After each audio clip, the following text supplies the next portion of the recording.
నమస్తే. ఒక్కసారిగా నేను చిక్కడపల్లిలో నిరుద్యోగులంతా కూడా మళ్ళీ రోడ్డుపైకి వచ్చిన పరిస్థితి అండ్ వాళ్ళపైన లాఠీ చార్జ్ అండ్ అలాగే ఒక పోలీస్ కానిస్టేబుల్ దుర్భాషలు ఆడుతున్న పరిస్థితి. ఇదంతా కూడా కాంగ్రెస్ పార్టీ వెనుకుండి నడిపిస్తుంది, కావాలని నిరుద్యోగులను కొట్టిస్తుంది అని చెప్పేసి ఇటు బీజేపీ బీఆర్ఎస్ ఆరోపిస్తున్న పరిస్థితి.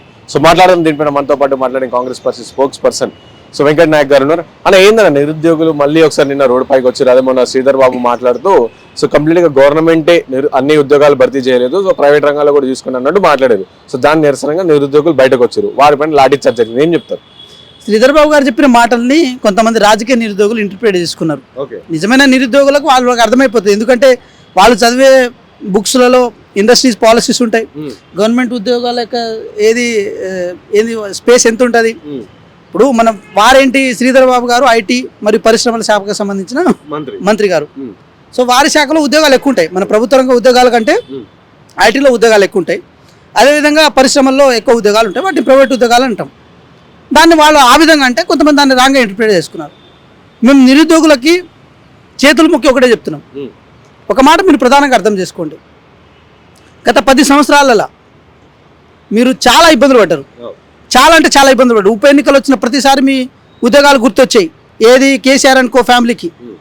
సో కేవలం వారి యొక్క రాజకీయ అవసరాల కోసం మాత్రమే మిమ్మల్ని తెలంగాణ ఉద్యమంలో ఉసిగొల్పి ఆత్మ బలిదానాలు చేసేలా చేసుకొని 10 సంవత్సరాల పాటు మీ జీవితాలను, మీ యొక్క ఆర్థిక అంశాలను వారు మొత్తం తుంగలో తొక్కి రాజకీయంగా వాళ్ళు తెలంగాణ రాష్ట్రాన్ని అనుభవించిన సందర్భాలు ఉండే. నేను ఒకటే అడుగుతున్నా, ఏమని అడుగుతున్నామంటే, ఈ ప్రభుత్వం వచ్చిన తర్వాత 60,000 ఉద్యోగాల భర్తీని ఒకసారి మీరు అర్థం చేసుకోండి. సరే మేము కొన్ని ఇచ్చామని అంటున్నారు, వాళ్ళు ఇచ్చినవి కొన్ని ఉంటే ఈ ప్రభుత్వం క్రియేట్ చేసి ఇచ్చినవి చాలా ఉన్నాయి. ఈ 60,000 ఉద్యోగాల్లో టీచర్ పోస్టులను భర్తీ చేసినాం, దాదాపు 11,064 పోస్టులను భర్తీ చేసి తెలంగాణ రాష్ట్రంలో ఉన్న విద్యా వ్యవస్థని బలం చేకూర్చేలాగా తెలంగాణ రాష్ట్రంలో ఉన్న విద్యా వ్యవస్థ ఇంకా పటిష్టంగా తయారు చేయాలా ఈరోజు గౌరవ ముఖ్యమంత్రి గారు నిర్ణయం తీసుకున్నారు. సో డిఎస్సిని ఎప్పుడు మీరు భర్తీ చేయలే, డిఎస్సిని ఎప్పుడు నోటిఫికేషన్ ఇవ్వలే, ఈ ప్రభుత్వం వచ్చిన తర్వాత చేసింది. ఒక్కసారి కూడా గ్రూప్ 1 కండక్ట్ చేయలే.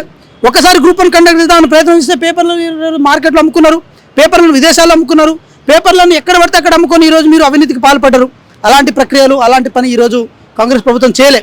కాంగ్రెస్ ప్రభుత్వం వచ్చిన తర్వాత గ్రూప్ 1 కానీ 2 కానీ 3 కానీ 4 కానీ ఇవన్నీ టెక్నికల్గా ఎటువంటి ఇబ్బంది లేకుండా, ఎన్ని అడ్డంకులు వచ్చినా, ఎన్ని బాధలు వచ్చినా, ఎన్ని బీఆర్ఎస్ పార్టీ సోషల్ మీడియా కానీ లీగల్ టీం కానీ ఈ ప్రభుత్వాన్ని అడ్డుకొని విద్యార్థుల జీవితాన్ని ఆగం చేద్దామని అనుకున్నా కూడా గౌరవ ముఖ్యమంత్రి గారు ఎక్కడ కాంప్రమైజ్ అవ్వకుండా గౌరవ ముఖ్యమంత్రి గారు ఈరోజు టీజీపీఎస్సీతో లేకపోతే హైకోర్టులతో లేకపోతే అది అడ్మినిస్ట్రేటివ్ బాడీతో సంయోజనం చేసుకొని ఈరోజు మీకు ఉద్యోగాలు వచ్చేటట్టు ప్రయత్నం చేశారు. అంటే హరీష్ రావు గారు మాట్లాడుతూ ఇటు రేవంత్ రెడ్డి గారికి సో సినిమా థియేటర్ ఓపెనింగ్ చేసుకునే టైం ఉంటుంది, సినిమా హీరోలను కలవడానికి టైం ఉంటుంది, సో సినీ ఇండస్ట్రీతో సంప్రదింపులు చేసే టైం ఉంటుంది, నిరుద్యోగుల సమస్యలు తీర్చే టైం ఉండదు, నిరుద్యోగులు అదే టైంలో కూడా రోడ్డు మీదకి వచ్చి వాళ్ళ బాధలు తెలుసుకునే టైం ఉండదు అని చెప్పి హరీష్ రావు గారు మాట్లాడు. మేమేమన్నా 10 సంవత్సరాల తర్వాత 10 సంవత్సరాల వరకు గాడిద పళ్ళు దోవిరా, గడ్డి పీకిరా, ఏం చేసిరు మీరు? మీ మీదే కదా కొట్లాడింది, అసలు నిరుద్యోగులు కొట్లాడింది మీ మీద. మీరు తెలంగాణ రాష్ట్రాన్ని ఆగంబట్టించినడే కదా. ఏది ప్రగతి భవన్లో ముట్టళ్ళు చేసినాము, ఫామ్ హౌస్లో ముట్టళ్ళు చేసినాము, మీ సెక్రటరియట్ ముట్టళ్ళు చేసినాము, అదేవిధంగా మీ ఆఫీస్ చుట్టూ తిరిగినాము, టీజీపీఎస్సీ ముట్టళ్ళు చేసినాము, యూనివర్సిటీలో వేదికగా కొట్లాడినాము. ఏది విద్యార్థి లోకం అంతా ఒక చోటకు వచ్చేసి మిమ్మల్ని అధికారాన్ని దించిస్తేనే ఈ తెలంగాణ రాష్ట్రానికి న్యాయం జరుగుతుంది, విద్యార్థి లోకానికి న్యాయం జరుగుతుంది అనుకున్నాం కదా. ఈరోజు మీరు నీతులు మాట్లాడేదే ఉంది, మీరు చేసేదే ఉంది. ఏ పీకి కట్టకట్టిరు 10 సంవత్సరాల కాలంలో పాటు అని ఒకసారి చెప్పండి. కవిత గారు అడిగారు కదా, ఏం పీకిరు అని చెప్పి టీఆర్ఎస్ కాస్త బీఆర్ఎస్గా మారిందని చెప్పారు కదా. ఏం సాధించారని ఈరోజు మాట్లాడుతున్నారు, ఏం పీకి కట్టకట్టిరని ఈరోజు మాట్లాడుతున్నారు. మేము ఒకటే అడుగుతాం, ఈరోజు విద్యార్థి పక్షాన, విద్యార్థి లోకం పక్షాన, నిరుద్యోగుల లోకం పక్షాన ఈరోజు కాంగ్రెస్ పార్టీ బలంగా నిలబడడానికి ఒక అవకాశం ఉంది, నిలబడుతుంది.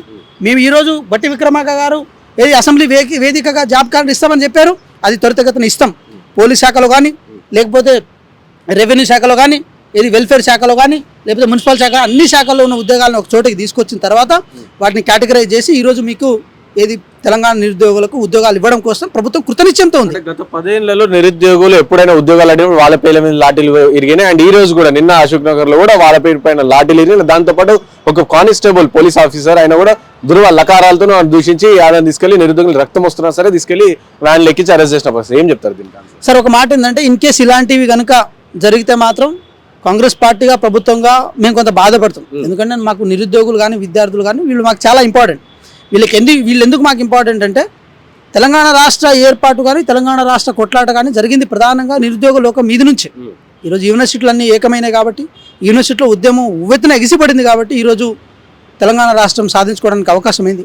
సరే, దోపిడీదారులు, దొంగలు, అదేవిధంగా దోచుకోవడానికి అవకాశంగా చూసుకున్న వాళ్ళు 10 సంవత్సరాల పాటు తెలంగాణ రాష్ట్రాన్ని దోచుకొని నిరుద్యోగులు పూటకొట్టిన సందర్భం అయితే వాస్తవం. సో దాని నుంచి రెమెడీ తీసుకురావాలంటే వారు చేసిన తప్పులను కానీ వారు చేసిన దుశ్చర్యలను కానీ ఒక్కొక్కటి తీసుకుంటూ బయటికి రావాలి. కాబట్టి ఒక మాట నిరుద్యోగులాగా మీరు అర్థం చేసుకోవాల్సిన విషయం ఏంటంటే రాజకీయ నిరుద్యోగులు పెట్టే ట్యాప్లో మీరు పడకండి. ఈరోజు బీజేపీ పోయి ధర్నా చేస్తుందంట అశోక్ నగర్లో. సంవత్సరానికి 2 కోట్ల ఉద్యోగాలు ఇస్తున్నారు, ఇచ్చిరా? ప్రభుత్వ రంగ సంస్థల్లో ఈరోజు చాలా ఉద్యోగాలు వెళ్ళిపోతున్నాయి. ప్రభుత్వ రంగ సంస్థలే ప్రైవేట్ పరం అయిపోతున్నాయి. ఉన్న ప్రభుత్వ రంగ సంస్థలు కూడా అవుట్ సోర్సింగ్ రూపంలో కాంట్రాక్ట్ రూపంలో ఉద్యోగాలు తీసుకుంటారు. కానీ డైరెక్ట్గా ఇప్పుడు నేను ఏమంటున్నా, ప్రభుత్వ రంగ సంస్థలు హైదరాబాద్లో చాలా ఉన్నాయి. ఏదైనా డైరెక్ట్ రిక్రూట్మెంట్ ఇచ్చి ఈరోజు మాకు ఉద్యోగాలు కావాలి, దీనికి ఇంటర్మీడియట్ క్వాలిఫికేషన్, దీనికి ఐటీఐ క్వాలిఫికేషన్, దీనికి డిప్లొమా క్వాలిఫికేషన్, దీనికి బీటెక్ క్వాలిఫికేషన్ అన్న సందర్భాలు ఉండేనా? మరి ఏం చేస్తున్నారు మీరు?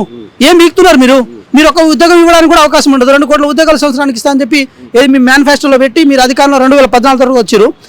ఇప్పుడు నుంచి దాదాపు 11 సంవత్సరాలు అయింది. 11 సంవత్సరాలు అంటే 22 కోట్ల ఉద్యోగాలు ఇచ్చిరా మీరు?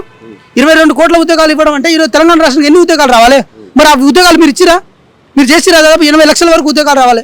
80 లక్షల మంది ఉద్యోగాలు ఈరోజు ప్రభుత్వ రంగ సంస్థలు కానీ ప్రభుత్వం సంబంధించిన అంశాలు కానీ పనిచేస్తున్న వాళ్ళు ఎవరైనా ఉన్నారా సెంట్రల్ గవర్నమెంట్లో?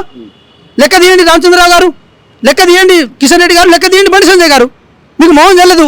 ఎంతసేపటికి ఎక్కడ ఉద్యోగం జరిగినా పాపం విద్యార్థులకు ఇబ్బంది వచ్చినా మీరే కల్పించుకొని మీ రాజకీయ ప్రయత్నం కోసం, మీ అవకాశాల కోసం, మీ రాజకీయ అంశాల కోసం వాళ్ళని వాడుకొని వాళ్ళని ముందుకు నెట్టి రెచ్చగొడతారు కదా.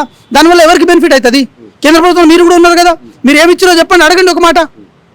సో ఇవన్నీ అడగడానికి మనసు ఒప్పదు. ఎంతసేపటికి పాపం వాళ్ళని ఇబ్బంది పెట్టడం, వాళ్ళని ఇచ్చేయడం. చదువుకోనియండి వాళ్ళని, వీళ్ళైతే వాళ్ళని గైడ్ చేయండి.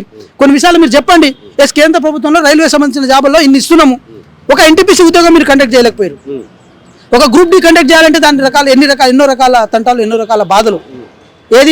మన అగ్నివీర్ పేరుతో దాదాపు 10 నుంచి 20 సంవత్సరాలు ఉద్యోగాలు చేసుకోవాల్సిన అవసరం ఉండే ఆర్మీలో. వాటిని పొట్టగొట్టి 4 సంవత్సరాలు పరిమితం చేసి ఈరోజు వాళ్ళని గాలికి వదిలేసే ప్రయత్నం చేస్తున్నారు.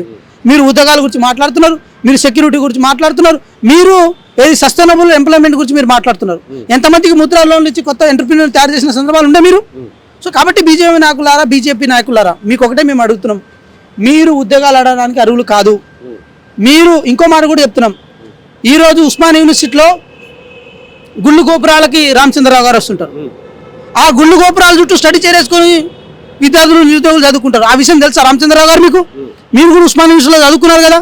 గుళ్ళు గోపురాలకు వచ్చిన మీరు పక్కన చదువుతున్న విద్యార్థులకు సెంట్రల్ గవర్నమెంట్ ఏదైనా జాబ్కి అప్లై చేసినావమ్మా? సెంట్రల్ గవర్నమెంట్ ఏదైనా జాబ్ వచ్చిందా మీకు?